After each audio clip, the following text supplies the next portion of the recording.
యేసుక్రీస్తుల మీ అందరికీ నా వందనాలు. ఈ దిన వాక్య నిమిత్తము అపోస్తుల కార్యములు 27వ అధ్యాయము 8వ వచనం చదువుకుందాం.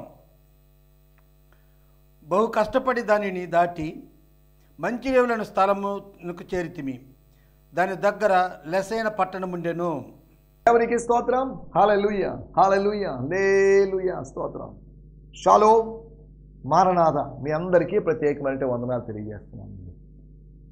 శాంతి టీవీలో ప్రసారం అవుతున్నటువంటి ఆయన హెచ్చవలసి ఉన్నది, హీ మస్ట్ ఇంక్రీజ్ అనేటువంటి అనుదిన ఆత్మీయ వాక్య వ్యాఖ్యాన కార్యక్రమానికి మిమ్మల్ని అందరినీ ప్రేమపూర్వకంగా ఆహ్వానిస్తున్నాను. మిమ్మల్ని అంటున్నప్పుడు మిమ్మల్ని, మీ కుటుంబ సభ్యుల్ని, మీ బంధుమిత్రాదుల్ని వీరందరినీ ఆహ్వానిస్తున్నాం. పాత రోజుల్లో ఇంచుమించు నేను రక్షింపబడినటువంటి కొత్త రోజుల్లో ఇంచుమించు 2, 3, 4 కలుసుకొని ఆ రేడియోలో విశ్వవాణి కార్యక్రమాలు వస్తున్నప్పుడు 7 గంటలు 5 సమయానికి మేమందరం పోగవుతాం. ఒక 4-5 పోగై వాక్యం వింటూ ఉంటాం. మేము మాత్రమే కాదు, చాలా చోట్ల అరే టైం ఏంటి, దేవుని వాక్యం వినాలి అని అప్పట్లో ఆసక్తిగా దేవుని వాక్యం, రేడియోలో వచ్చేటువంటి దేవుని వాక్యాన్ని వినేవాళ్ళు. కానీ ఇప్పుడు రేడియోలో వాక్యం వచ్చినా, టీవీలో వాక్యం వచ్చినా అందరూ ఒక చోట కూడడం కానీ వినాలనే ఆసక్తి కానీ ఎవరికీ లేదు. ఈవెన్ క్రైస్తవ కుటుంబాల్లో కూడా దేవుని వాక్యానికి వాటి కాదు, ఎంటర్టైన్మెంట్ ఛానల్స్కి ఇంపార్టెన్స్ ఇస్తున్నారు. కొన్ని ఇళ్ళకి వెళితే ఉదయాన్నే అప్పుడప్పుడు అవసరతను బట్టి దర్శించడానికి వెళ్ళినప్పుడు వాళ్ళు ఉదయాన్నే ఏవో కొన్ని ఛానల్స్లో పొలిటికల్ డిబేట్స్ పెట్టుకొని చూస్తున్నారు. పెట్టుకొని చూడడం తప్పని నేను అనడం లేదు. వాళ్ళు దేనికి ప్రాధాన్యత ఇస్తున్నారో అని చెప్తున్నాను నేను. వాక్యానికి ప్రాధాన్యత ఇవ్వకుండా డిబేట్లకు ప్రాధాన్యత ఇస్తున్నారు. దానివల్ల ఎటువంటి ప్రయోజనం? ఆ డిబేట్లో ఎటువంటి కన్క్లూజన్ రాదు.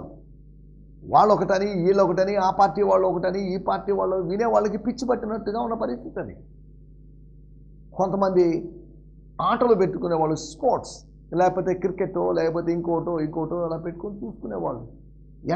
అనగా చాలా వరకు వాక్యం వినేది చాలా తక్కువ మంది. టీవీలో వాక్యం వినేది చాలా తక్కువ మంది అని ఖచ్చితంగా చెప్పచ్చు. కారణం ఏంటంటే ప్రజలకి ఉదయకాలము ధ్యానము చేశారో, ఎంత ధ్యానం చేశారో ఈ ధ్యానం సరిపోయింది లేదు. కొన్నిసార్లు ఆకలి మీద మనం ఒక 2 ఇడ్లీలు ఎక్స్ట్రా తినొచ్చు, ఒక దోశ ఎక్స్ట్రా తినొచ్చు, ఇంకేదైనా చేయొచ్చు. అన్ని రోజులు ఒకేలాగా ఉండవు. కొన్ని రోజులు ఆకలి వేస్తుంది, కొన్ని రోజులు ఆకలి వేయకపోవచ్చు. కానీ ఎప్పుడు ఆకలి మందగించినట్లుగా ఆత్మీయ జీవితంలో ఉండడం విచారకరమైన విషయం. ఎప్పుడు ఒక ఇడ్లీ స్థాయిలోనో ఒక దోశ స్థాయిలోనో మనం ఉండవు. పిల్లలు ఎదుగుతుంటారు. ఎదుగుతున్నప్పుడు ఎక్కువ తినే అవకాశం ఉంది. ఆత్మీయ జీవితంలో ఎదుగుతున్నప్పుడు ఎక్కువసేపు వాక్య ధ్యానంలో గడపాలి, ప్రార్థనలో గడపాలి. ఇవన్నీ లేవుగా చాలామందికి. ఎంటర్టైన్మెంట్ అంటే గుర్తుపెట్టుకోండి, అది కేవలం మనసుకు సంబంధించింది, అది ఆత్మకు సంబంధించింది కాదు. యూత్ ఎక్కువ ఈ పాటలు, సినిమా పాటలు, లేకపోతే ఇంకేదైనా మ్యూజిక్, వీటిని పెట్టుకొని ఎంజాయ్ చేస్తున్నారు.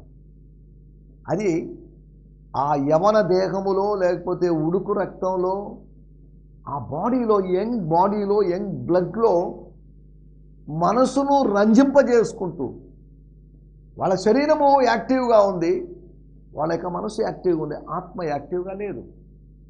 ఆత్మలో మనం విషయాన్ని గ్రహించాలి, ఆత్మలో చూడాలి, ఆత్మలో సజీవులుగా ఉండాలి. ఆత్మీయంగా మృతులుగా మనం ఉండడానికి వీల్లేదు. నేను ఇవన్నీ ఎందుకు చెప్తున్నా అంటే, ఉదయకాలము I have to listen more, I have to pray more, I have to read more అనే విధంగా మనం ఉండడానికి ప్రయత్నం చేయాలి. శాంతి టీవీలో వస్తున్న కార్యక్రమాలు మీరు ఖచ్చితంగా చూడండి. ప్రతిరోజు ఉదయం 8 నుంచి 8:30 వరకు, 8 to 8:30. అంతేకాకుండా సాయంకాలం ఇదే ప్రోగ్రాం. మీరు దాన్ని మళ్ళీ చూడమని చెప్పండి. ఒకవేళ అవసరం అంటే మీకు ఓపికగా ఉంటే మీరు చూసే పని చూడండి. 4 నుంచి 4:30 వరకు ఈ కార్యక్రమం యొక్క రిపిటేషన్ వస్తుంది. కాబట్టి ఈ కార్యక్రమం చూడండి. ఈ శాంతి టీవీలో మంచి దైవజనులు వచ్చి వాక్యం బోధిస్తున్నారు. కొత్త దైవజనులు కూడా వచ్చి బోధిస్తున్నారు. నేను అందుని బట్టి నేను ప్రభు నామాన్ని మహిమపరుస్తున్నాను. నాకు తెలిసినటువంటి ఒక సీనియర్ దైవజనులు పాస్టర్ డి ప్రసాదరావు గారు, వారు కూడా వారంలో 1-2 రోజులు ప్రోగ్రామ్స్ ఏవో ఇస్తున్నట్టుగా నేను వినికిడి. ఇంకా ఇతర దైవజనులు, మృత్యుంజయుడు అయినటువంటి యేసుక్రీస్తు సహవాసానికి సంబంధించినటువంటి దైవజనులు పాస్టర్ టి పౌల్ గారు, డాక్టర్ రాహుల్ గారు, అంతేకాకుండా పాస్టర్ సిహెచ్ డేవిడ్ రాజు గారు ఇంకా ఇతర దైవజనులు ఈ ఛానల్లో మంచి మంచి వాక్యాలు అందిస్తున్నారు. వాటిని బట్టి నేను ప్రభు నామాన్ని నేను కొంతమంది పేర్లు చెప్పాను, అన్ని పేర్లు చెప్పే సమయం లేదు కనుక దేవునికి స్తోత్రం, హల్లెలూయా. ఇంకా ఈ శాంతి టీవీలోకి మంచి మంచి దైవజనులు వచ్చి దేవుని వాక్యం బోధించాలి. ఇది ఒక నిరంతర వాక్య స్రవంతిలాగా ఇది కొనసాగుతూ ఉండాలి. ఈ ఛానల్ ప్రభు రాకడ వరకు కొనసాగాలి. ఈ ఛానల్లో మా బోటి వాళ్ళు వచ్చి వాక్యం చెప్తూనే ఉండాలి, మీలాంటి వారు వింటూనే ఉండాలి. కాబట్టి శాంతి టీవీ ద్వారా, ఛానల్ ద్వారా మీరు ఖచ్చితంగా దీవించబడతారు అన్నలో ఎటువంటి సందేహం లేదు. వేరు వేరే ఎంటర్టైన్మెంట్ ఛానల్స్ చూడడం కన్నా దీనికి ప్రాధాన్యత ఇవ్వాల్సిందిగా కోరుతాను. ఇందులో పాటలు ఉంటాయి, ఇందులో వాక్య పరిచయం ఉంటుంది. కాబట్టి ఈ కార్యక్రమాల ద్వారా మీరు ఆశీర్వదించబడతారని నేను భావిస్తున్నాను. దేవుని స్తోత్రం, హల్లెలూయా. కాబట్టి శాంతి టీవీ నెల్లూరు అనేటువంటి యూట్యూబ్లోకి వెళ్ళి ఛానల్ సబ్స్క్రైబ్ చేసుకోండి. బెల్ సింబల్ మీరు ప్రెస్ చేయండి, తద్వారా మీకు నోటిఫికేషన్లు వస్తాయి.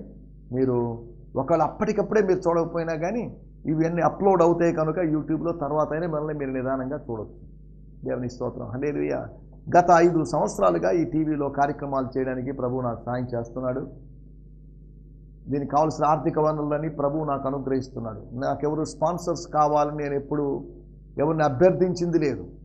అభ్యర్థిస్తే చేయగలరు కొంతమంది, అభ్యర్థించకపోయినప్పటికీ దేవుడు కొంతమంది ద్వారా సహాయం ఇస్తున్నాడు.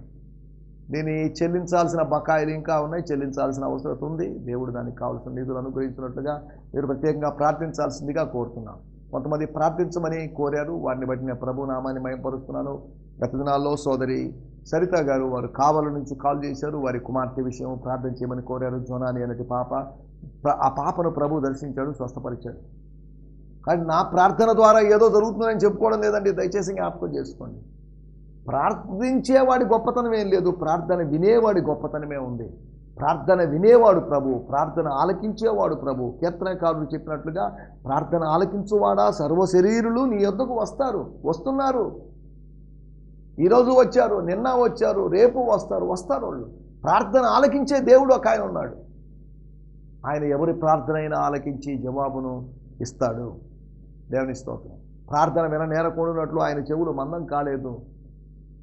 ఆయన ప్రార్థన చేస్తున్నప్పుడు మేఘముతో తనను తాను కప్పుకునేవాడు కాదు. అంటే ఈ మాట ఉంది, మేఘంతో కప్పుకుంటాడు అనే మాట ఉంది, అది వేరే విషయం. ఇశ్రాయేలు విషయంలో ఆయన విసిగినప్పుడు అలా చేశాడు, అది వేరే విషయం. సరే, దేవుని స్తోత్రం, హల్లెలూయా. ఈ సమయంలో రండి మనము దేవుని మాటలు విందాం. నిన్న మనం ఆలోచించిన విషయాలు, అద్భుతాలు జరుగుతూ ఉన్నాయి. మొదటి శతాబ్దంతో అద్భుతాలు ఆగిపోలేదు. 21 కాదు, 31వ శతాబ్దం, 41వ శతాబ్దం, 51వ శతాబ్దం వరకు భూమి మీద మనుషులు ఉంటే, అనగా ప్రభువు రాకడ ఆలస్యమై మాబోటి వాళ్ళు మరణించి కొత్త తరము వాడు వచ్చినప్పటికీ కూడా, దేవుని స్తోత్రం, ఈ ఛానల్ ఇలా కొనసాగుతుంది అనుకోండి. అటువంటి పరిస్థితిలో మనం అర్థం చేసుకోవాల్సిన మాట, అద్భుతాలు జరుగుతూనే ఉంటాయి. అబ్రహాము, ఇస్సాకు, యాకోబు వీళ్ళందరూ చచ్చిపోయారు, కానీ వీళ్ళు సేవించిన దేవుడు చనిపోలేదు. మనం చనిపోతాం, మనం సేవించిన దేవుడు సజీవుడిగా ఉంటాడు. మనందరిని చంపుతూ మనందరికీ లిమిటేషన్ పెట్టి తానెందుకు సుదీర్ఘంగా బ్రతుకుతున్నాడు అని కొంతమంది హేతువాద ధోరణితో, నాస్తిక ధోరణితో అడగవచ్చు. కానీ మనము కూడా ఒకరోజు ఆయనతో యుగ యుగాలు ఉండాలి అనేది ఆయనకు ఉద్దేశం. మానవులందరూ మరణించాలి అనేటువంటి దేవుని ప్రణాళికను మనం అర్థం చేసుకోవాలి. ఆదాము పాపం చేశాడు కనుక, ఆదాము పాపం చేస్తే ఆదాము ఒక్కడే చచ్చిపోవాలి కదా, మిగతా వాళ్ళందరూ చనిపోవడం ఏంటి? ఆదాము నుంచి వచ్చిన వాళ్ళు, ఆదాము స్వభావం కలిగిన వాళ్ళందరూ వాళ్ళలో మనము ఒక్కళ్ళంగా ఉన్నాం కాబట్టి మనం చనిపోతూ ఉన్నాం. కానీ కడపటి ఆదామైన క్రీస్తు ద్వారా వచ్చేవాళ్ళు చనిపోరు, వాళ్ళు జీవిస్తారు. ప్రభు జీవించినట్లుగా, ప్రభు పునరుత్థానుడైన తర్వాత కూడా జీవితాన్ని కలిగి జీవించినట్లుగా, ఇప్పటికీ ఆయన సజీవుడిగా ఉన్నట్లుగా మనం ఉంటాం. కడపటి ఆదాము ద్వారా వచ్చేవాడికి రెండవ మరణము బాధించేటువంటి అవకాశం లేదు. వారు జీవిస్తారు. నా మాట విని, నా మాట వాటిని జాగ్రత్తగా గైకుని వాడు ధన్యుడు, వాడు ఎన్నటికీ మరణమును రుచి చూడడు అనే మాట మన లేఖనాల్లో చూస్తాం. దేవుని స్తోత్రం, హల్లెలూయా. అద్భుతాలు జరుగుతాయి. అప్పగించబడ్డ పౌలు అనేటువంటి ఆయన ప్రేమ కలిగినటువంటి మిగతా శతాధిపతుల కన్నా భిన్నంగా ఉన్నటువంటి జూలియస్ చేతికి అప్పగించబడ్డం ఒక అద్భుతం. ఆయన చేతికి అప్పగించబడాలి అని ఆయన పౌలు ప్రార్థన చేశాడని చెప్పడానికి ఆధారాలు లేవు. రెండోది, అతనికి ఒక అనుబంధం దొరికింది. ఒంటరివాడు అనుకుంటున్నటువంటి వ్యక్తికి ఒక సహకారి దొరికాడు. పరామరిక పొందడానికి, మాట్లాడుకోవడం, సంభాషించుకోవడానికి, లేదా దేవుని విషయాలు షేర్ చేసుకోవడానికి ఒక వ్యక్తి దొరికాడు. లూకా ఉన్నాడు.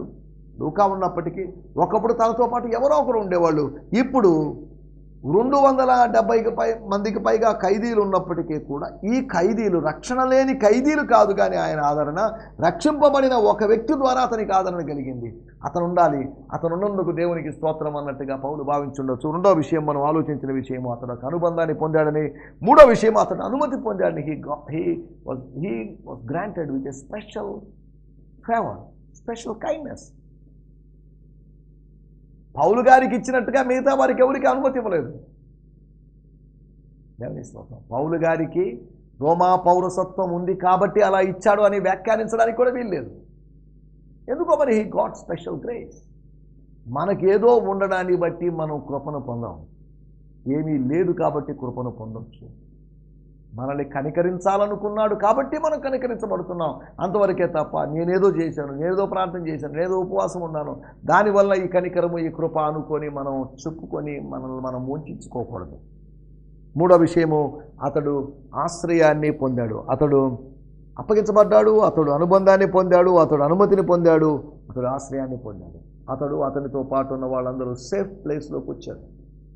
మనల్ని సురక్షితమైన స్థలములో ఉంచాలి అనేది దేవుని యొక్క చిత్తం. నష్టాలు గుండా వచ్చినప్పటికీ ఐగుప్తులో నుంచి వచ్చి అరణ్యంలో వచ్చినప్పటికీ కూడా వాగ్దాన దేశంలో పాలు తేనెలు ప్రవహించే దేశంలో పెట్టాడు. ఐగుప్తులో కష్టాలు, అరణ్యంలో కష్టాలు, కనానులో కష్టాలు. ఐగుప్తులో ఒక శత్రువు, కనాను దేశంలో 7 మంది శత్రువులు, అరణ్యంలో వేరు శత్రువులు. అని పగలు మేఘస్తంభంలాగా, రాత్రి అగ్నిస్తంభంలాగా అరణ్యములో వారికి దేవుడు తోడుగా ఉన్నాడు. కానీ ఐగుప్తు దేశంలో అటువంటి సాన్నిధ్యము, అటువంటి సూచక్రియలు వాళ్ళకి జరగలేదు. కానీ వాగ్దాన దేశంలో శత్రువులు పోగు చేసినవి, శత్రువులు సంపాదించినవి, శత్రువులు కట్టినవి, శత్రువులు నాటినవి వీళ్ళు అనుభవించడానికి దేవుడు సహాయం చేశాడు. దేవునికి స్తోత్రం, హల్లెలూయా. మన జీవితంలో మిరకిల్స్ జరుగుతాయి. నా జీవితంలో ఎన్నో మిరకిల్స్ జరిగాయి.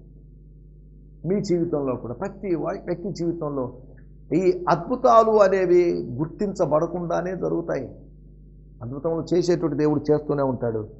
తర్వాత మనం ఆలోచించినట్టు విషయము 27వ అధ్యాయము 5వ వచనంలో మనం గమనించినట్లయితే, అతడు అధిగమించాడని. He has overcome. అతను ఏం చేశాడంటే సముద్రాన్ని దాటేశాడు. అతను ఒక్కడే సముద్రాన్ని దాటాడంటే వాళ్ళు ఉన్నటువంటి ఆ ఓడ సముద్రాన్ని దాటింది. ఓడ సముద్రాన్ని దాటడం పెద్ద గొప్ప విషయం ఏం కాదు కదా. దాటలేని విధంగా ఉన్న పరిస్థితులు కూడా ఉన్నాయి. కొన్ని మునిగిపోయిన ఓడలు ఉన్నాయి, కొన్ని బద్దలైపోయిన ఓడలు ఉన్నాయి, కొన్ని ఐస్ బర్గ్స్కి వాటికి, లేకపోతే ఐస్ ఏమంటారు కొండలకి, మంచు కొండలకి గుర్తుకొని బ్రేక్ అయినటువంటి టైటానిక్ షిప్ లాగా. చిన్న ఉదాహరణ మాత్రమే అలా చెప్పాను. ఇలాంటి బద్దలైపోయే పరిస్థితుల్లో ఉన్నప్పుడు మజిలీలు దాటుకొని ఒక గమ్యస్థానం చేరుకోవడానికి వారికి ప్రభు సాయం చేశాడు. దేవుని స్తోత్రం, హల్లెలూయా. మనం ఆలోచిస్తున్నట్టు విషయం, అతడు అధిగమించాడు. మనం కూడా జీవితంలో కొన్ని సమస్యలను మనం అధిగమించవచ్చు. 6వ విషయము, అతడు అనుగ్రహాన్ని పొందాడు. He got grace to overcome the struggles, troubles, pains and sorrows. సువార్త పక్షమున వాదించడం మాత్రమే కాదు, సువార్తను విశ్వసించడం మాత్రమే కాదు, సువార్తను ప్రకటించడం మాత్రమే కాదు, సువార్త పక్షాన శ్రమ పడడం మనకు అనుగ్రహించబడింది, మీకు నాకు అనుగ్రహించబడింది. ఫిలిప్పీ పత్రిక 1వ అధ్యాయం 30వ వచనంలో అదే రాయబడింది. కృప అనుగ్రహించబడింది. కృప వెంబడి కృప. చాలాసార్లు అనుకోవచ్చు ఏదండి, పాపకు పోయిన తర్వాత బాబుకు పోయిన తర్వాత నాకు పోయిన తర్వాత మా ఆయనకి, లేదా నా భార్యకి, నా కుటుంబ సభ్యులకి ఎందుకు ఇలా రోగం విడిచిపెట్టడం లేదు, ఎందుకు ఒకరికి పోతే ఒకరికి వస్తుంది? కృప వెంబడి కృప. కష్టం వెంబడి కష్టం ఉన్నప్పుడు కృప వెంబడి కృప ఉంటుంది అనే సంగతిని మీకు గుర్తు చేస్తున్నాను. దేవుని స్తోత్రం, హల్లెలూయా, హల్లెలూయా. వీటి గురించి మనం నిన్నటి ఎపిసోడ్లో మాట్లాడుకున్నాం. రండి, ఈ సమయంలో మన దేవుని మాటలు విందాం. ఈ దినము కొరకై ఏర్పాటు చేయబడినటువంటి లేఖన భాగము అపోస్తుల కార్యములు 27వ అధ్యాయము 8వ వచనం. Book of acts 27th chapter verse 8. దాన్ని దాటి మంచి రేవులు అటు స్థలములకు చేరింది. దేవుని స్తోత్రం. దాని దగ్గర లెస్సయ పట్టణం ఉండెను. బహు కష్టపడి, మేమందరం బహు కష్టపడి, మా ఓడలో ఉన్న వారందరూ కష్టపడి, ఓడ నావికుడు, ఓడ యజమానుడు, శతాధిపతి కష్టపడి దాన్ని దాటి, దేన్ని దాటారు? సల్మోనే అనేటువంటి ప్రదేశాన్ని, ఆ క్రేటస్ అనబడినటువంటి ఐలాండ్ని దాటుకొని, ఇంతకుముందు మనం కుప్రా అనేటువంటి ద్వీపాన్ని గురించి చెప్పుకున్నాం. కుప్రాను దాటి, క్రేతును దాటి, తర్వాత కౌదా అనేటువంటి ఒక ద్వీపం కూడా ఉంది. 3 ఐలాండ్స్ ఇందులో చెప్పబడ్డాయి, దాంట్లోకి మనం వెళ్ళలేదు. తర్వాత మేము దాన్ని దాటి మంచి రేవులు అనేటువంటి స్థలానికి మేము వచ్చాం. దేవుని స్తోత్రం, హల్లెలూయా. మేము ఒక మంచి స్థలానికి వచ్చాం. మంచి రేవు అని కాదు, మంచి రేవులు అను స్థలములకు అని కాదు, మంచి రేవు అను స్థలమునకు మేము వచ్చాము. దాని దగ్గరలో ఒక పట్టణం ఉంది, లసయ్య అనేటువంటి పట్టణం ఉంది. ఒక చిన్న ప్రదేశం నుంచి, చిన్న ప్రదేశం పక్కన ఒక పెద్ద ప్రదేశం, అనగా ఒక చిన్న గ్రామం పక్కన ఒక పట్టణం ఉంది చెప్పడం ద్వారా దీన్ని మనం అర్థం చేసుకోవచ్చు. మన టైటిల్ మంచి రేవు. ఇక్కడ మంచి రేవులు అని చెప్పబడింది మూలవాక్యం కనుక దాన్ని చదువుకుందాం. అపోస్తల కార్యములు 27వ అధ్యాయము 8వ వచనం నేను చదువుతాను. తర్వాత బ్రియాన్ సిమ్మన్స్ గారి ద ప్యాషన్ ట్రాన్స్లేషన్ నుంచి టీపీటీలోంచి చదువుతాను. తర్వాత వాడుక భాషలో వచ్చి WBTC నుంచి మన నాతో పాటు స్టూడియోలో ఉంటే పాస్టర్ డి విజయరత్నం గారు ఉన్నారు, వారు చదువుతారు. 27వ అధ్యాయము 8వ వచనం. Hugging the Coast. Hugging the Coast అంటే ఆ తీరాన్ని కౌగిలించుకొని అని దాని అక్షార్థమైన అర్థం, అంటే తీరాన్ని చేరుకొని అని అర్థం. We struggled on to a place called Fair Havens near the town of Lasea. అనగా మేము ఫెయిర్ హ్యావెన్స్ అనగా సరైన సమంజసమైన చోటు, రేవు, అక్కడికి మేము వచ్చాం. హెవెన్ అని కాదు, హ్యావెన్ అని రాయబడింది. ఒక హార్బర్కు, ఒక తీరానికి, ఒక నదీ తీరమో లేకపోతే ఒక సముద్ర తీరానికి మేము వచ్చామని మనం దీన్ని బట్టి అర్థం చేసుకోవచ్చు. వాడుక భాషలో కూడా చదువుకున్నాం. ఆ నెలలో మా ప్రయాణం కష్టంగా సాగింది. ఏదో విధంగా మంచి రేవులు అనే స్థలానికి చేరుకున్నాము. ఏదో విధంగా మంచి రేవులు అనేటువంటి స్థలానికి మేము చేరుకున్నాం. ఈ తీరం లెస్సయ అనే పట్టణానికి దగ్గరగా ఉంది. దేవుని స్తోత్రం. ఏదో ఒక రీతిగా ఒక మంచి తీరానికి చేరుకుంటాం, ఓ మహిమ తీరానికి చేరుకుంటాం. నువ్వు ఏం చేసినా చేరుకుంటావని కాదు, ఏదో ఒక విధంగా దేవుడు నిన్ను చేర్చగలడు. అననుకూల పరిస్థితులు ఎన్నో వచ్చినప్పటికీ కూడా by his grace at any cost he will take you and he will make you to reach the destination. నీ గమ్యాన్ని చేరుకోవడానికి ఆయన సహాయం చేస్తాడు. దేవుని స్తోత్రం, హల్లెలూయా. నీకు సహాయం చేస్తాడు, నీకు సహాయం చేయాలి అనేది దేవుని యొక్క ఉద్దేశం. సహాయం చేయడానికి ఆయన సమర్థుడు, శక్తిమంతుడు. సహాయం చేయడంలో భాగంగా నీ కోసం సూచక్రియలు చేస్తాడు, నీ కోసం అద్భుతములు చేయగలడు, అద్భుతములు ఆశ్చర్య కార్యముల చేత నడిపించగలడు. ఇశ్రాయేలు ప్రజలు ఐగుప్తు దేశంలో ఉండి ఐగుప్తు దేశంలోంచి కలగబో విమోచన గురించి ఆలోచిస్తున్నప్పుడు ఎలాగా? దేశం బాగానే ఉంది, మోషే అని ఆయన చెప్పింది బాగానే ఉంది, ఇక్కడ నుంచి మేము ఎలా వెళ్తాం? How could we go? Pharaoh పంపించేటట్టు లేడు. ఎలా పంపిస్తాడు ఫరో? 10 అద్భుతములు జరిగినప్పుడు ఫరో పంపించాల్సి వచ్చింది. దేవుని స్తోత్రం. ఆ దేశం మీదకి ఒక తీర్పును ప్రకటించినప్పుడు, వారు పూజిస్తున్నటువంటి దేవతల మీద, దేవుళ్ళ మీద తీర్పు ప్రకటించినప్పుడు ఫరో అన్నాడు, దయచేసి మీరు వెళ్ళిపోండి, వద్దు, ఇక్కడ ఉండొద్దు, మిమ్మల్ని పంపించను అని చెప్పిన వాడు. అసలు అయినా మీరు ఎందుకండి, మీ పశువులు ఎందుకండి, మీ స్త్రీలు ఎందుకండి, మీరు ఒక్కరు పోయేసి రండి, కొద్ది దూరం పోయేసి రండి, 3 రోజుల ప్రయాణం అంతా రకరకాల కండిషన్స్ పెట్టాడు. కానీ చివరికి అన్నాడు, నాయన మీరు 3 రోజుల ప్రయాణం పోతారా, 30 రోజుల ప్రయాణం, దయచేసి వెళ్ళిపోండి, మీ ముఖాలు మాకు చూపించదు, వెళ్ళిపోండి, గెట్ అవుట్ అని వాళ్ళని పంపించేసినటువంటి సందర్భాన్ని మనం చూస్తున్నాం. శత్రువు మనల్ని బట్టి విసిగిపోయి, శత్రువు మనల్ని వదిలిపెట్టి కొంతకాలమే కాదు శాశ్వతంగా మనల్ని విడిచిపెట్టేటువంటి అవకాశం ఉంది. దేవుని స్తోత్రం, హల్లెలూయా. ఈ సమయంలో మనం ఆలోచిస్తున్న మాట, దేవుని కార్యాలు ఎలా ఉంటాయి అని ఆలోచిస్తున్నాం.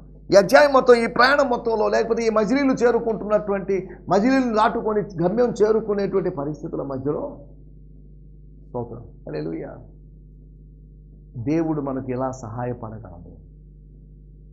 దేవుడు వారిని ఒక మంచి రేవుకు తీసుకుని వచ్చాడట. దేవుని స్తోత్రం. మన కీర్తన గ్రంథంలో గమనించినట్లయితే 107వ కీర్తనలో 30వ వచనంలో చూడాల్సిన అవసరం లేదు కానీ అక్కడ రాయబడింది, వారు కోరిన మంచి రేవునకు దేవుడు వారిని నడిపించను. వారు కోరారో లేదో మరి తెలియదు. వారు కోరుకుంటున్న స్థలము రోమ్కి వెళ్ళడమే, ఇటలీకి వెళ్ళడమే. కానీ ఇక్కడ రాయబడింది, వారిని మంచి రేవుల దగ్గరికి, మంచి రేవులు అను స్థలం దగ్గరికి చేరుకునేలా దేవుడు చేశాడు. దాటించి నిన్ను మజిలీ దగ్గర నిలుపగలిగిన దేవుడు, నిన్ను మజిలీలు దాటించి గమ్యస్థానం దగ్గర నిలపగలిగిన దేవుడు. దేవుని స్తోత్రం, హల్లెలూయా. ఈ ప్రయాణాన్ని ఆరంభింపజేసినటువంటి దేవుడు అర్థాంతరంగా మధ్యలో ఆపివేసి నీకు నాకు సంబంధం లేదని సంబంధం తెంపుకునే దేవుడు కాదు. చివరి వరకు నీతో ఉన్నటువంటి దేవుడు. డెస్టినేషన్ వరకు రాకుండా డైవర్స్ జరుగుతున్నటువంటి దినాల్లో మనం ఉంటున్నప్పుడు డెస్టినేషన్ వరకు తీసుకుని వచ్చి డైవర్స్ అనేటువంటి ఆలోచనకి డెత్ సెంటెన్స్ పలికి ఒక డివైన్ గైడెన్స్ నీకు అందుబాటులో ఉంటుందనే సంగతిని మీకు గుర్తు చేస్తున్నాను. దేవుని స్తోత్రం, హల్లెలూయా. 4 విషయాలు నేను మీకు జ్ఞాపకం చేస్తాను. మంచి రేవు, మనం ఒక మంచి రేవు చేరుకోవాలి. మహిమలోకాన్ని మించినట్టు మంచి రేవు మరొకటి లేదు. ఓడకు రేవులు, ట్రైన్స్కి రైల్వే స్టేషన్, బస్సులకి బస్ స్టాండ్, బ్రేక్ తీసుకునేటువంటి సమయం. అలాగే దేవుని బిడ్డలకు కూడా దేవునిలో సురక్షితంగా ఉండొచ్చు, దేవునిలో సేఫ్గా ఉండొచ్చు. దేవుని ప్రజల ఆశ్రయపురముగా ఆయన ఉంటాడు. ఆశ్రయపురం దేవుడు కాదు, కానీ దేవుడు ఆశ్రయపురంగా ఉండగలడు. City of refuge is not God, but God would be our city of refuge. దేవుని స్తోత్రం, హల్లెలూయా. 7 స్థలాల్లో ఉన్నటువంటి ఆశ్రయపురాలు, కానీ 7వ ఆశ్రయపురం ప్రభువే, యెహోవా దేవుడు వారి ఆశ్రయపురం ఉన్నాడు. God is our refuge. స్థలాతీతమైనటువంటి మనకు గమ్యాన్ని చేర్చగలిగినటువంటి మనకు ఒక మంచి ఆశ్రయపురమైనటువంటి దేవుడు. నా ఆశ్రయపురం, నా దాగుచోటు నీవే, నా బండ, నా కోట, నా కొండ, నా శైలము, నా దుర్గము అని కీర్తనాకారుడు చెప్పిన మాటలు మనం ఎరిగి ఉన్నాం. దేవునికి స్తోత్రం, హల్లెలూయా. మంచి రేవు అని చెప్పినప్పుడు మనం ఆలోచిస్తున్న మాట 27వ అధ్యాయము 8వ వచనం, అది మూలవాక్యం కనుక అది మంచి మజిలీ. దేవుడు ఒక మంచి మజిలీ, మంచి స్టేషన్కి తీసుకొస్తాడు. రకరకాల మలుపుల గుండా ఈ ప్రయాణం సాగుతుంది ఈ ఆత్మీయ జీవితం. దాన్ని ఒక మంచి మజిలీ దగ్గర దేవుడు నిలపగలిగిన దేవుడు. 2వ విషయాన్ని నేను మీకు జ్ఞాపకం చేస్తాను. యెషయా గ్రంథము 1వ అధ్యాయము 19వ వచనం. మీరు సమ్మతించి నా మాట విని ఎడల ఇశ్రాయేలు ప్రజలారా, మీరు సమ్మతిస్తే, నా మాట వింటే, మీరు అంగీకరించి, అయిష్టంగాని కాదు, అంగీకరించి మీ సమ్మతంతో మీరు కానీ నా మాటకు లోబడి ఉంటే మీకు కలిగే ఆశీర్వాదం ఏంటో తెలుసా? భూమి మీద ఉన్న మంచి పదార్థాలని, the good things of the land మీరు అనుభవిస్తారు. దేవుని స్తోత్రం, హల్లెలూయా. దేవుని యొక్క వాగ్దానం చూడండి. ఇక్కడ కూడా ఈ మంచి మజిలీలో వాళ్ళు ఆగారు. ప్రయాణం ఆరంభమైంది, కొన్ని రోజుల క్రితం ఆరంభమైంది. బహు కష్టంగా కొన్ని దినాలు గడిచారు. అయినప్పటికీ మంచి మజిలీ దగ్గర మంచి పదార్థాలను వారు అనుభవించే అవకాశం ఉంది.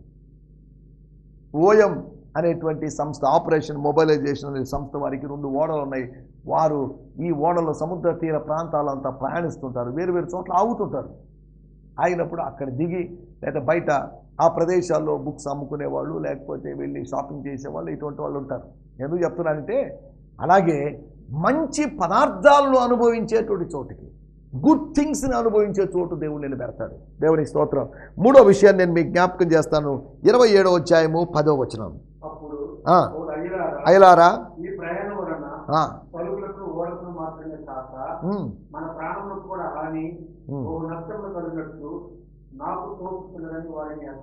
ఒక మంచి ఆలోచన దేవుడు మనకు అనుగ్రహిస్తాడు. మంచి ఆలోచన కర్తలను మనకు అనుగ్రహిస్తాడు. మంచి అడ్వైజ్, మంచి సజెషన్స్ ఇచ్చేవాళ్ళు, మంచి కౌన్సిలింగ్ ఇచ్చేవాళ్ళు దేవుడు మనకు అనుగ్రహిస్తాడు. చెడు ఆలోచనలు చెప్పి మనల్ని పాడు చేసేవాళ్ళు కాదు. అపవాది అనవసరమైన ఆలోచనలు పుట్టించి మనల్ని పక్కదారి పట్టిస్తాడేమో. దేవుడు మంచి ఆలోచనలు అనుగ్రహించే మంచి గమ్యానికి, మంచి తీరానికి మనల్ని చేర్చగలిగిన వాడు. మంచి విషయాల గురించి మనం ఆలోచిస్తాం. ఒక మంచి రేవు, మంచి రేవుని గురించి ఆలోచించినప్పుడు మంచి మజిలీ అని, ఆ మంచి మజిలీ దగ్గర మంచి పదార్థాలను మనం అనుభవించే అవకాశం ఉందని, మంచి పదార్థాలను మాత్రమే కాకుండా మంచి ఆలోచన పొంది, ఆలోచన అనుసరించకపోయావా పక్కన పెట్టండి. నువ్వు అనుసరించినా అనుసరించకపోయినా నీ మంచి కోసమే దేవుడు నీతో మాట్లాడాడు. దేవుని స్తోత్రం. నీతో మాట్లాడుతున్నాను. నీ కోసమే ఈ వాక్యం అనుగ్రహించబడింది. మన కోసం ఈ వాక్యం అనుగ్రహించబడింది. దేవుని స్తోత్రం. హల్లెలూయా. మంచి పదార్థాలను అనుభవించేటువంటి కృప, మంచి ఆలోచనలు పొందేటువంటి కృప, వాక్యంలోంచి మంచి ఆలోచనలు పొందేటువంటి అవకాశం. తర్వాత 27వ అధ్యాయము 12వ వచనం మనం గమనిస్తే, మరి ఆ రేవు అనుకూలమైన కారణంగా అక్కడ నుండి బయలుదేరి ఒకవేళ శక్యమైతే ఫినిక్స్‌కు చేరి అక్కడ శీతాకాలం గడపవలనని ఎక్కువ మంది ఆలోచన చేసేది. చాలండి. దేవుని స్తోత్రం. ఎక్కువ మంది ఆలోచన చెప్పారు, ఎక్కువ మందికి అనిపించింది చెప్పారు, ఎక్కువ మందికి తోచింది చెప్పారు. ఖైదీలలో ఎక్కువ మంది వాళ్ళు ఇచ్చినటువంటి సజెషన్ ఇది. This is not good haven or this is not good harbour, good place to stay.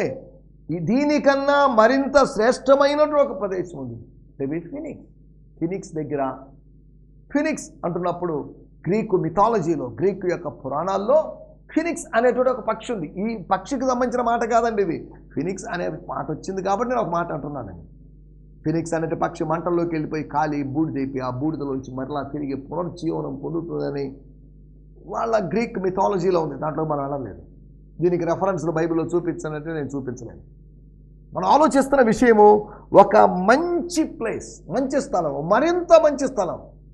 నేను గుడ్ ప్లేస్లో నుంచి బ్యాడ్ ప్లేస్లోకి కాదు, గుడ్ ప్లేస్లోంచి బెటర్ ప్లేస్లోకి, బెటర్ ప్లేస్లోంచి బెస్ట్ ప్లేస్లోకి, మంచి ప్రదేశంలోంచి నిన్ను ఉత్తమ ప్రదేశంలోకి, ఉత్తమ ప్రదేశంలోంచి శ్రేష్టమైనటువంటి ప్రదేశంకి.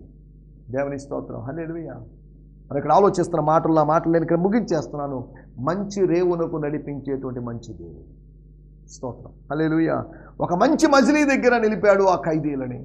ఆ మంచి స్థలములో ఉండి మంచి పదార్థాలను అనుభవించేట్టు కృపణ దేవుడు ఇవ్వగలడు, మంచి ఆలోచన అనుగ్రహించగలడు.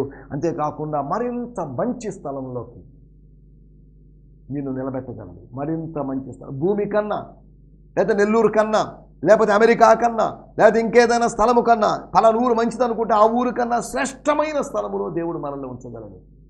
దేవుని స్తోత్రం.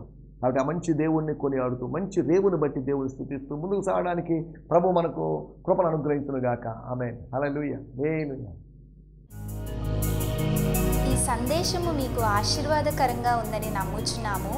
ప్రార్థనా అవసరతల కొరకు మమ్మల్ని సంప్రదించవలసిన మా చిరునామా గిద్యోన్ మిషన్ చర్చ్, 6వ వీధి, శాంతినగర్, నెల్లూరు 4, ఆంధ్రప్రదేశ్. పిన్ 524004. మా ఫోన్ నంబర్లు 7036443613 మరి ఒక నంబర్ 9392293010. మా ఈమెయిల్ ఐడి gfihmi2015@gmail.com. దేవుడు మిమ్మును ఆశీర్వదించునుగాక. ఆమేన్.